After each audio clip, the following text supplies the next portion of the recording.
I've been told that twins share everything, birthdays, secrets, even emotions. But what they don't tell you is that sometimes, even a 12-minute gap can shape an entire lifetime. My name is Claire. I'm 28 years old, and I have a twin sister named Emily. Technically, she's older by 12 minutes. But in my family, those 12 minutes might as well have been 12 years. Because from the day we were born, Emily was the chosen one. And I was the afterthought.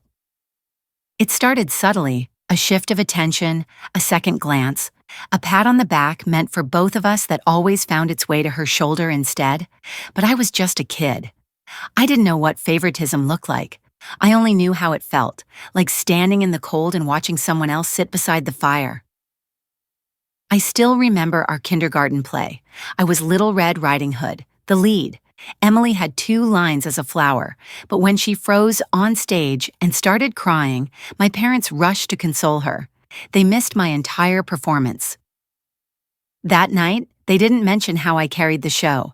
They just praised Emily for being brave enough to try. I was 5 years old, and already I knew my efforts were invisible. It wasn't just once. In elementary school, Emily got a pat on the back for a C in math. I brought home straight A's, and my dad would say, "Don't let it go to your head." One year, I spent weeks building a working model of a wind turbine for the science fair. I won first place. My mom barely looked at my ribbon before sighing about how Emily had a tough volleyball practice that day. By middle school, I stopped showing them my awards altogether. It hurt less that way. What made it worse was how open they were about it. At family gatherings, my dad would crack jokes. "Emily's our firstborn, our responsible one. Claire just kind of came along for the ride." Everyone laughed. I learned to laugh too, because if I didn't, I'd cry. And maybe the most damaging part was that Emily believed it too. Not out of cruelty. She didn't gloat or rub it in my face. She didn't have to. The world had always affirmed her importance. She didn't question it because she never needed to. By high school, I was burning the candle at both ends. Debate team, student council, mathletes, advanced placement, everything. I stayed up until 2 a.m. studying, driven by one aching hope. Maybe this time they'll notice. Maybe this time I'll matter. Emily, meanwhile, coasted. She went to parties, passed her classes with C's, and slept in on weekends. But she was still the fun one, the pretty one, the one with potential. I was the serious one, the moody one, the one who tries too hard. Looking back, I think the hardest part wasn't the favoritism itself, it was the normalization of it. The way they made me feel like I was wrong for even noticing. Like I was selfish for wanting the same attention they poured so freely into Emily. Like I was crazy for feeling left out. But I wasn't crazy. I was just a girl who wanted her parents to see her. Not as a burden, not as an afterthought, but as their daughter, their equal. I didn't know it then, but those early years would plant the seed for everything that came later. The silence, the distance, the final rupture. Because sometimes the smallest gaps become the deepest divides. By the time we reached our senior year of high school, the gap between Emily and me had widened into a chasm. I had worked relentlessly, pulling straight A's in every AP class, chairing student council meetings, volunteering, and prepping for the SATs like my life depended on it. In many ways, it did. I believed that if I just worked hard enough, if I became impressive enough, maybe my parents would finally look at me the way they looked at her. Emily scraped by with a C average, skipping classes to go to bonfires or weekend getaways with her boyfriend at the time. But somehow, she remained the light in every room, the one people asked about, the one who made my parents' faces light up even if she brought home nothing but excuses. I was named valedictorian that year.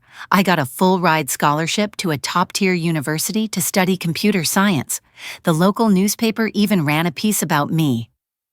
Hometown girl headed to Stanford. I showed my parents the article at the breakfast table, hoping for even a flicker of pride. But all they could talk about was how Emily didn't get into her first-choice college. She barely graduated, and she'd be attending a local community college instead. "She's so disappointed," my mom whispered, folding her hands around her coffee mug like it was her grief she was holding.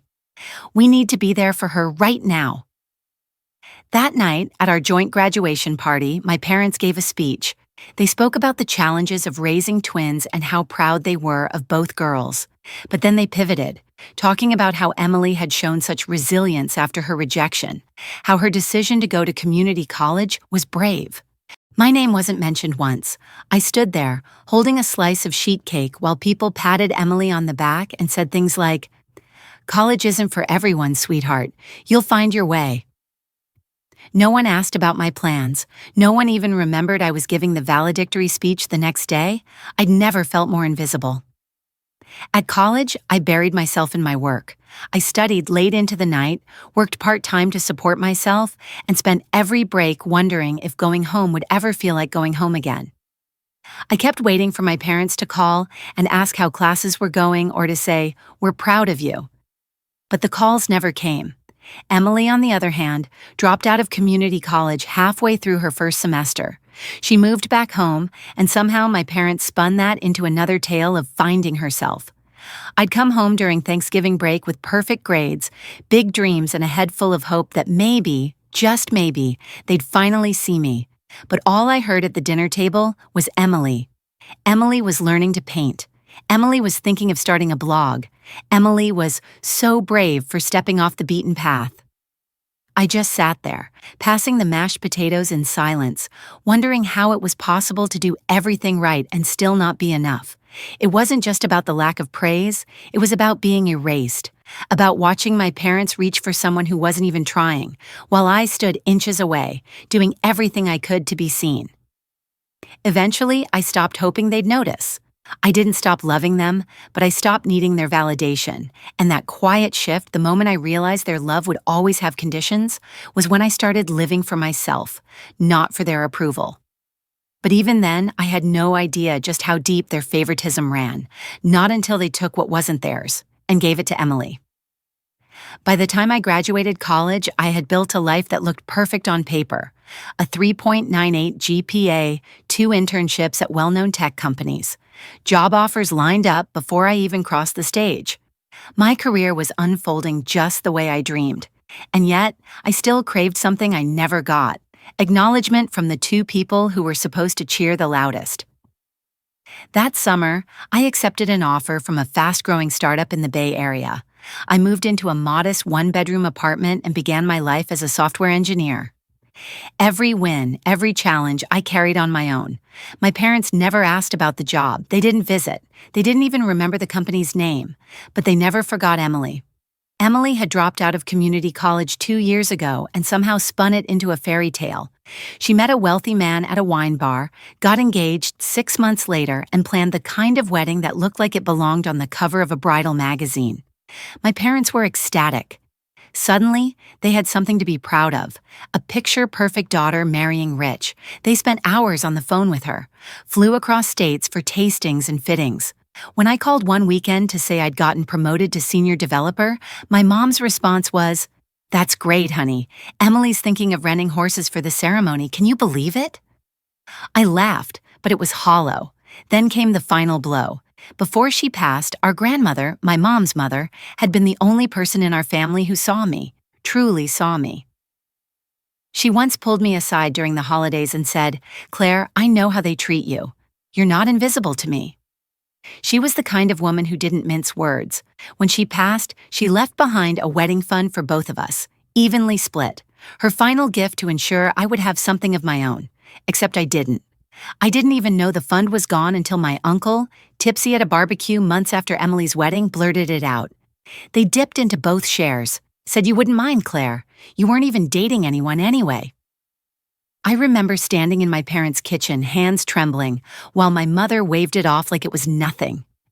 "We were going to tell you eventually," she said, brushing crumbs off the counter like they were her guilt. "Emily needed the money more. Besides, you're so focused on work. We figured a wedding wasn't in the cards." My father didn't even look up. "It was for family, Claire. You'll understand one day." No apology, no remorse, just dismissal. That inheritance, my last connection to the one person who believed in me, was stolen. I didn't cry. I didn't yell. I just stood there, numb, the weight of a lifetime of being second best pressing down so hard I thought I might collapse. Later that night, I went home, sat at my laptop, and wrote the message that changed everything. I know about the wedding fund. I know you used my inheritance without telling me. But this isn't about money. This is about a lifetime of being ignored, dismissed, and discarded. I'm done chasing your approval. Don't contact me unless it's to repay what you took. I hit send, then I blocked their numbers, deleted them from social media, and poured myself a glass of wine, not to celebrate, but to mourn. I didn't lose my family that night. I simply stopped pretending I ever truly had one. 2 years passed without a word from my parents or Emily. I moved on, at least I thought I had. I poured myself into work, earned another promotion, and used my stock options to buy a small condo in the city. It wasn't extravagant, but it was mine. Every piece of furniture, every photo on the wall, every inch of space, mine. No strings, no shadows. Therapy helped, a lot. Talking through years of being the forgotten child, I finally gave myself permission to stop pretending. I stopped explaining. I stopped apologizing for taking up space. I stopped answering questions about whether I was too harsh for cutting off my family. I wasn't harsh. I was healing. And then, just when I had built a quiet life, the past came crashing back. It was a Tuesday. I was deep in a project meeting when my phone buzzed. Twice, then 3 times in a row. Uncle Greg. I hadn't spoken to him in nearly a year. I let it go to voicemail, but the calls didn't stop. 5 missed calls by lunchtime. I finally stepped out of the office and answered, stomach tight.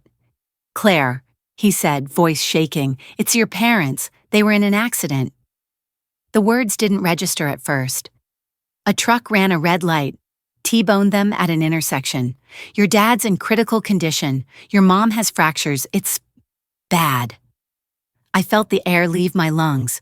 "They're in the ICU," he continued. "They didn't want me to call you at first, but I think they want to see you." I stood there in the parking lot, cold wind biting through my coat, trying to understand how I was supposed to feel. Shock, fear, grief. But all I felt was a dull ache. He kept talking about their failing insurance, their growing debt, the medical bills piling up, $200,000 and counting. Emily had visited once but said she couldn't ask her husband for help so soon after their honeymoon. She had stepkids now. New family, she called it. I almost laughed, bitterly. The same sister who took my inheritance couldn't be bothered to make a phone call. That night, I sat by my window, staring out at the glowing skyline. I thought about every hospital visit they missed when I had the flu as a kid, every ceremony they skipped, every moment they chose Emily over me, and now they wanted me back, not because they missed me, but because they needed money. For the first time in a long time, I cried, not because they were hurt, but because even now, when they were broken and bleeding, they still saw me not as a daughter, but as a lifeline. The next morning, my phone buzzed again. A message from Emily. "Mom and Dad need help. This is your chance to do the right thing." The right thing? Where was her sense of right when she cashed in my wedding fund? Where was it when she watched them ignore me for decades? Suddenly, everything was clear. They didn't want forgiveness. They wanted funding. They didn't want me. They wanted what I could offer. So I sat down, opened my laptop, and drafted a reply. I didn't hit send yet, but I knew exactly what I needed to say. I stared at the blank message screen for hours. Every word I typed, I erased. I wasn't trying to be cruel. I wasn't trying to punish anyone. But how do you respond when the people who raised you only call when they're drowning, and they expect you to be the life raft? It took me 2 more days to respond. During that time, I spoke with my therapist, ran 5 miles every morning just to think straight, and avoided every call that came from my hometown area code. When I finally called back, my mom answered. Her voice was weak, hoarse, almost unrecognizable. "Claire," she whispered, "Sweetheart, we're so sorry if Hyde's us for everything." I didn't speak. "We didn't know what else to do," she said. "We need your help." My chest tightened, but I held my ground. "I'm sorry you're going through this," I said quietly, "but I'm not your solution." She broke down crying, then my dad got on the line. "Claire, please, we know we messed up. We just need some support right now." That's when it hit me, the word they kept using. Support, not rebuild, not apologize, not even forgive, just support. Support to them meant send money. Support meant be the backup plan again. I took a deep breath and said what I'd needed to say for years. I needed you too once, I said. When I graduated college, when I landed my first job, when I was in therapy trying to make sense of being treated like a ghost in my own home, I needed support, and you weren't there. There was silence. I didn't matter to you when Emily was shining, but now that she won't step up, you suddenly remember I exist. That's not fair, my dad snapped. We made mistakes, but we're still family. I nearly laughed. No, Dad, you made choices, and now so am I. And I hung up. The guilt came in waves, but I knew this wasn't about cruelty. This was about healing. That same night, Emily showed up at my apartment, hair perfectly curled, diamond earrings flashing, designer heels clicking on the hardwood floor. Claire, she said, like we were about to exchange pleasantries at a brunch, this is serious. They're going to lose the house. Dad might need another surgery. I didn't even let her sit down. You have a husband with a 6-figure salary, I said, a luxury SUV, a new family that you're so proud of. And you're asking me to fix this? She shrugged, playing her old card, helplessness.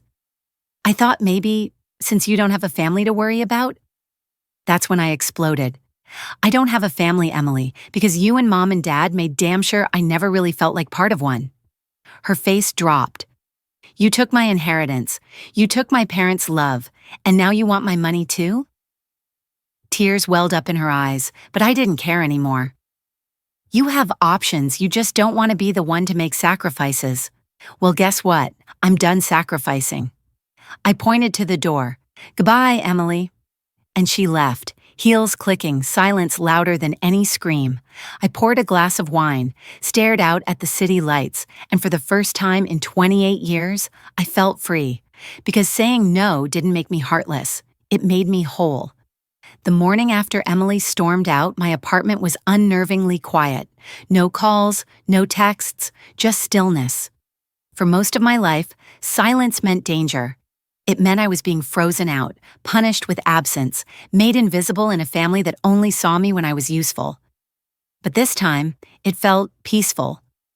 I brewed a cup of coffee, curled up on the couch with my laptop, and finally started the application I'd been putting off for months, a relocation opportunity for a senior leadership role in our company's new branch, 3 states away. It was the kind of job I'd once dreamed of, but always turned down because I didn't want to be too far from home, from them, from the illusion that maybe one day they'd see me. But now? I had no one left to wait for. That same afternoon, Uncle Greg called again. This time, his voice had lost the warmth it once carried. They're still in the hospital, he said sharply, and they're being crushed by the bills. You know what's going to happen, Claire? They're going to lose the house. And if they do, don't think for a second that won't be on your conscience. He paused, waiting for the guilt to set in, but it didn't. Greg, I said calmly, they lost me long before they lost the house. He scoffed. So that's it? You're just going to abandon your own parents? I didn't answer right away. I looked out the window, watching as a young family walked by, laughing, holding hands. Something so simple, so effortless. I'm not abandoning them, I said finally. I'm honoring myself.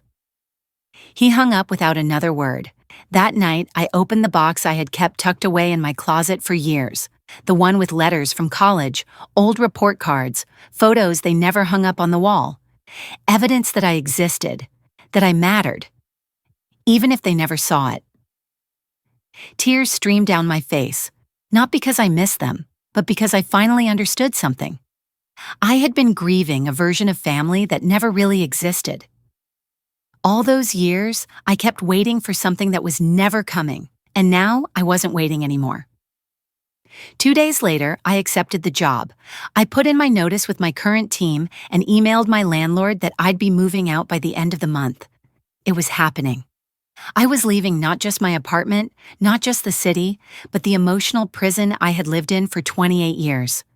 When Emily found out, she sent one last text. You're running away like you always do, selfish till the end. I didn't reply. I didn't need to, because the truth was I wasn't running away. I was walking forward. The next morning, I sat down with my therapist and told her everything: the confrontation, the decision, the move. She smiled gently. "This isn't the end," she said. "It's your beginning." And for the first time, I believed her. The day of the move came quicker than I expected.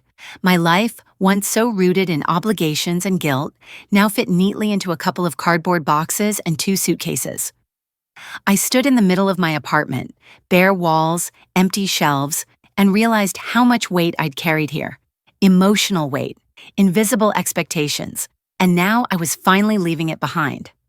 The moving truck came just after noon. By 2 p.m., everything I owned was packed, and by 3:30, I handed over the keys to a landlord who barely looked up from his clipboard. "This place has good energy," he said absently, signing the last paper. I smiled. "It does now." I loaded into my car and drove east, across county lines and past the edges of everything I once called home. The new city was 5 hours away, a place with unfamiliar streets, unknown faces, and no memories attached.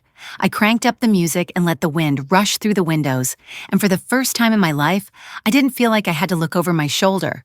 No one was calling, no one was chasing me, and I wasn't chasing them either.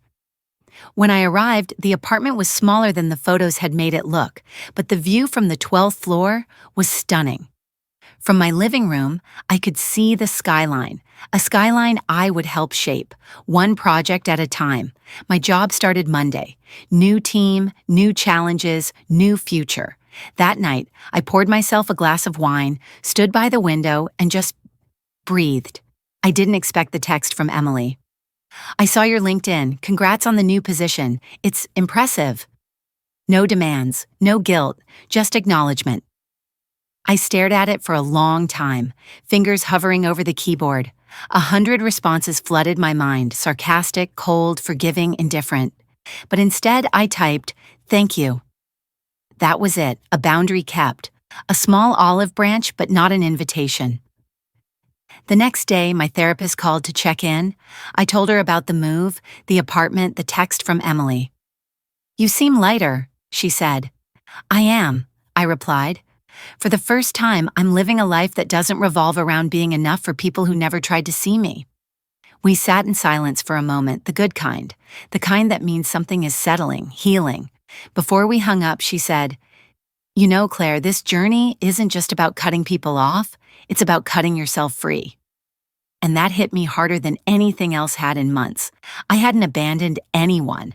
I had rescued myself. I spent that first week walking to the local coffee shop every morning, learning the names of the baristas, tasting different blends. I explored the farmer's market, picked up a book I hadn't finished in years, and got used to the feeling of being seen, not as someone's backup, but as a whole person.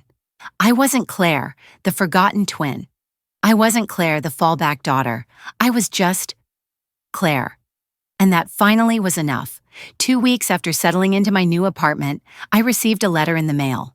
Not a bill, not junk, but an actual handwritten envelope. The kind you don't see much anymore. It was from my mother. The handwriting was shaky, the ink smudged in places. I turned it over in my hands a few times before opening it, wondering if this would be another guilt trip, or something else entirely. Inside were 3 pages, folded neatly, tucked carefully like it had been written and rewritten many times. "Claire, if you're reading this, it means you didn't block our physical address too," she started. "I know I've failed you in so many ways and I don't deserve your forgiveness, but I'm writing because I want you to know that not a day has passed where I haven't regretted how I treated you." I read on. She spoke about how her own mother had played favorites when she was young, how she had sworn never to repeat that cycle, only to fall into it without realizing. She admitted to giving Emily everything, assuming I was strong enough to figure it out on my own. "That was never fair," she wrote, "and I see that now." She ended the letter with a plea, not for money, not for a visit, just for the chance to be heard. "If you never speak to me again, I will understand. But I needed you to know that you were always good enough. I just wasn't a good enough mother to see it." For a long time, I sat there staring at the words.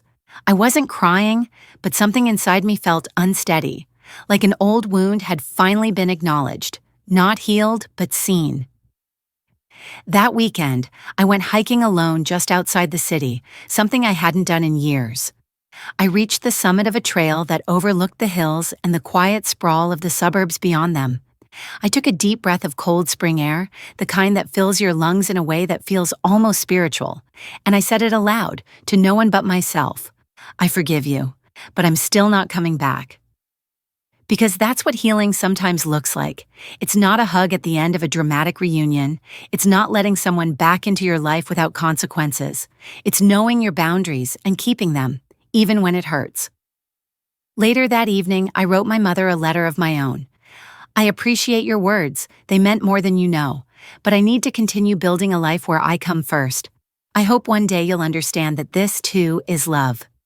I mailed it the next morning and felt, okay, not triumphant, not vindicated, just peaceful. Emily never reached out again after that last confrontation. I heard through a distant cousin that she and her husband moved to a new city and were expecting their first child. I didn't feel bitterness, just a quiet acceptance that we were never going to be the kind of sisters people wrote happy stories about. My therapist once told me that grieving a living family is one of the hardest things to do. Because you're not mourning a death, you're mourning a relationship that never became what it should have been. And now, standing on the edge of everything new, I realize I finally laid that grief to rest. The pain didn't disappear overnight, but the weight, that's gone now. And in its place, I've built something stronger: self-respect, independence, peace. This wasn't the life I imagined when I was a little girl chasing my parents' approval. It's better, because it's mine. Claire's story speaks to a powerful truth. Sometimes, the deepest wounds come not from strangers, but from the people who should have loved us most. Her journey of being constantly overlooked in favor of her twin sister, having her inheritance stolen, and being asked for help only when it was convenient, is painfully relatable to many who've grown up in families where favoritism and emotional neglect run deep. But what makes her story remarkable is not the betrayal. It's her response. Claire didn't seek revenge. She didn't burn bridges in a fit of rage. Instead, she chose herself. She chose peace over performance, boundaries over blind loyalty, and healing over habit. The lesson here isn't just about cutting ties with toxic family. It's about understanding that love without respect is not love at all. That giving endlessly to people who only take isn't generosity. It's self-abandonment. And that setting boundaries, even with those closest to us, is not cruelty. It's courage. Claire reminds us that we are allowed to redefine what family means. Sometimes family is not the one we're born into, but the one we build, with friends who celebrate us, partners who support us, and communities who hear us. Her story is a testament to the strength it takes to stand alone and the beauty that can come from choosing your own path. So if you've ever felt unseen, unvalued, or only loved when convenient, know this: you are not alone, and you have the right to put yourself first. Healing doesn't always come with reconciliation. Sometimes it comes with letting go and finally being free. If Claire's story resonated with you, don't forget to like, share, and subscribe to our channel. We bring you real stories that hit home, inspire reflection, and remind you that your voice, your boundaries, and your worth matter. Turn on notifications so you never miss a moment of truth.